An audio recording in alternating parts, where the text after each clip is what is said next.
Ketika terjadi penyumbatan, maka kantong empedu akan membesar dan bisa saja terjadi kebocoran kantong empedu yang bisa menyebabkan infeksi pada seluruh tubuh, Oke. ya, yang bahkan bisa menyebabkan kematian.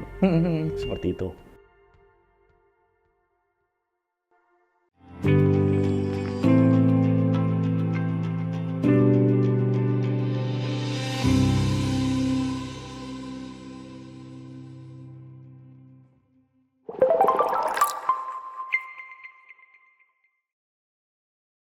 Halo Indonesia, halo sahabat Indrayana, welcome back to podcast sahabat Indrayana.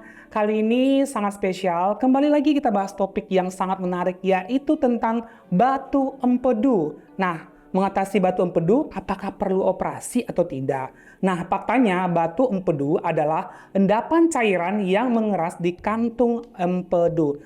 Nah, bagaimana sih penanganannya? Dan apa yang harus dilakukan pada pasien-pasien yang mengalami batu empedu ini? Kita sudah kedatangan narasumber pada pagi hari ini, Dr. Christian. Halo dokter. Pagi. Selamat pagi dokter. Bagaimana kabarnya dokter? Topik kali kita ini sangat menarik dokter, yaitu tentang mengatasi batu empedu.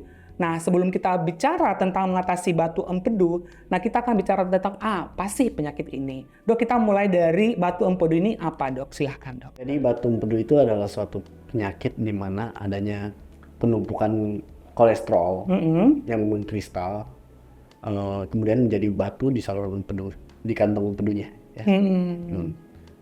Penyebabnya itu ada banyak. Salah satunya itu makanan yang berlemak. Oke. Ya, makanan yang berlemak akhirnya terjadi penumpukan lemak dan kolesterol yang lama kelamaan mengendap dan menjadi kristal. Kemudian yang kedua, karena produksi cairan empedu yang terlalu berlebihan.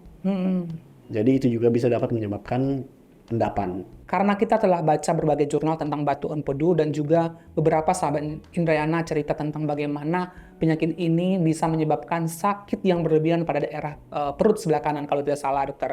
Nah ini gejalanya seperti apa dok biasanya? Jadi sebenarnya kalau gejala awal dari batu empedu ini sendiri, selama dia tidak terjadi iritasi, sebenarnya kadang dia tidak mempunyai gejala sama sekali. Oke. Ya, kapan dia memiliki gejala? Ketika terjadi infeksi atau iritasi pada kantong empedu itu sendiri akibat dari gesekan dari batu itu.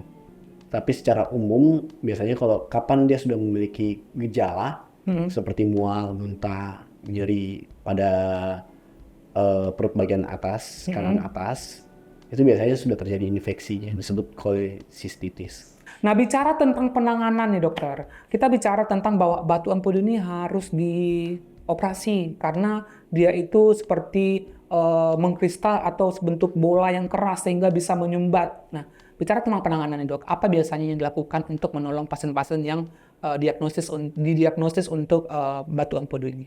Sebenarnya batu empedu kalau ukurannya kecil, ukuran dari 0,5 cm, biasanya dengan obat-obatan dapat luluh dan keluar. Namun kalau di atas 0,5 cm biasanya dianjurkan untuk operasi. Kenapa? Ketika kita menggunakan obat-obatan untuk memaksa batu empedu itu keluar, sedangkan salurannya kecil, akan menyumbat di saluran. Oke. Ketika saluran tersumbat, maka tindakan operasinya jauh lebih susah dan lebih sulit seperti itu.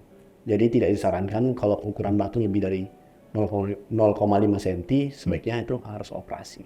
Oke, jadi memang penanganannya ada operasi, ada farmakologi ya dokter ya. Yang pertama yang perlu digarisbawahi sahabat Indrayana adalah jika kurang dari 0,5 boleh menggunakan obat-obatan yang diberikan oleh dokter spesialis. Begitu ya dokter ya. Jika lebih dari 0,5 tidak disarankan untuk minum obat. Bahkan harus dilakukan tindakan surgery. Begitu ya dokter ya secara tidak langsung. Nah, kita bicara tentang surgery nih dok. Fokus kepada surgery. Apakah ini menakutkan? Kalau kita bicara tentang penyumbatan di batu empedu, ini sesuatu hal yang apalagi orang awam nih dok. Takut nanti rusak. Terus takut nanti operasinya makin memperparah. Nah, gimana dok? Bisa diceritakan nggak dok? Bagaimana proses operasi yang dijalankan oleh batu empedu ini? Jadi kan batu empedu selama tidak menyumbat sebenarnya nggak masalah.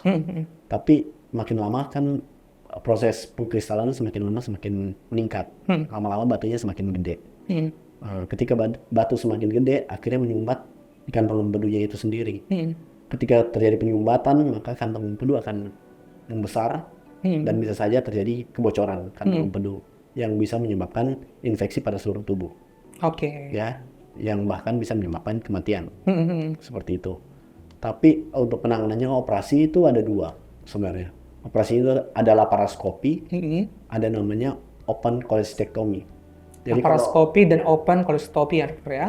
kalau untuk open itu artinya kita operasi secara terbuka, besar. Sedangkan laparoskopi itu menggunakan alat laparoskopi dengan sayatan kurang lebih 1 sentian. Kalau bicara tentang pemulihan nih dok, kalau kita udah operasi nih, berapa lama kira-kira pemulihan setelah operasi pada pasien yang terkena batu empedu ini dokter? Biasanya kan pasca operasi itu biasanya 3 hari sampai 5 hari di rumah sakit. Kemudian setelah itu pasien berobat jalan, rawat jalan, kontrol poli aja, seperti itu sih. Pertanyaan selanjutnya mungkin yang sering kita tanyakan nih dok, jika tidak ditangani, apa komplikasi yang bisa dialami pasien pada batu empedu ini dok? Pertama itu pasti nyerinya menetap. Ya, pertama awalnya hilang timbul, kemudian lama-lama bisa menetap, terjadi infeksi berulang-ulang kali, terus bisa terjadi penyumbatan pada saluran atau kantong saluran empedu itu sendiri, yang menyebabkan nyeri yang hebat, dan kadang seluruh tubuh berwarna kuning seperti itu. Bisa terjadi kerusakan pada pankreas juga, seperti itu. Banyak resiko-resiko yang bisa terjadi setelah itu. Nanti memang lebih baik harus ditangani dia dokter ya dengan segera. Nah berikutnya dok adalah setelah kita bicara tentang pengobatan, kita kembali lagi nih dok. Kita bicara tentang faktor risiko nih dok. Saya tadi sedikit membaca beberapa jurnal, ternyata faktor risikonya banyak nih dokter. Orang yang bisa terkena batu empedu ini. Dan bahkan beberapa jurnal mengatakan bahwa ada beberapa faktor risiko seperti perempuan berusia 40 tahun atau lebih, memiliki berat badan atau obesitas, yang sedang hamil, atau sering makanan tinggi lemak, mengkonsumsi kolesterol yang berlebihan, pengidap diabetes, ini orang-orang yang berisiko tinggi. Bagaimana dok? Jadi memang resikonya paling tinggi pada wanita di atas 40 tahun. Terus dengan obesitas, berat badan yang berlebihan, dan sering memakan atau mengkonsumsi makanan-makanan yang tinggi lemak, yang mengandung kolesterol, seperti itu. Nah, dok, apa kira-kira tips yang bisa kita berikan kepada sahabat Indrayana supaya tidak terkena batu empedu ini, dokter? Yang pertama itu pasti mengurangi makanan-makanan dengan kolesterol tinggi dan lemak. Terus yang kedua, hindari diet yang ekstrim. Jadi diet ekstrim di sini penurunan berat badan lebih dari 1,4 kilo biasanya Oke. dalam seminggu. Itu ekstrim. Jadi biasanya jangan dilakukan terlalu berlebihan untuk dietnya. Jadi diet yang baik itu bukan berarti harus turun drastis pada 1-2 minggu. Seperti itu. Nah dok, sudah selesai nih kita bicara tentang batu empedu. Nah, mungkin dok, apa yang mungkin di garis bawahi dok dari pertemuan kita hari ini tentang batu empedu? Silahkan dok. Jadi batu empedu itu kadang tidak memiliki gejala, ya. Tapi ketika ada gejala, artinya harus segera ditanganin. Artinya sudah terjadi infeksi biasanya. Jadi semakin cepat ditangani dengan pengobatan, obat-obatan, medikamentosa, atau dengan tindakan operasi. Seperti itu sih. Oke, Dokter Christian, thank you so much. Kita telah bicara dan membahas dan diskusi terkait batu empedu ini. Terima kasih dokter pada pagi hari ini menyempatkan untuk beredukasi kepada sahabat Indrayana. Semoga bermanfaat ya dokter ya. Untuk sahabat Indrayana jangan bosan-bosan untuk like, share, dan komen podcast kita sehingga kita semakin banyak orang yang terinformasi mengenai edukasi ini ya dokter ya. Demikian mungkin untuk sahabat Indrayana, sampai jumpa di podcast berikutnya. Dah.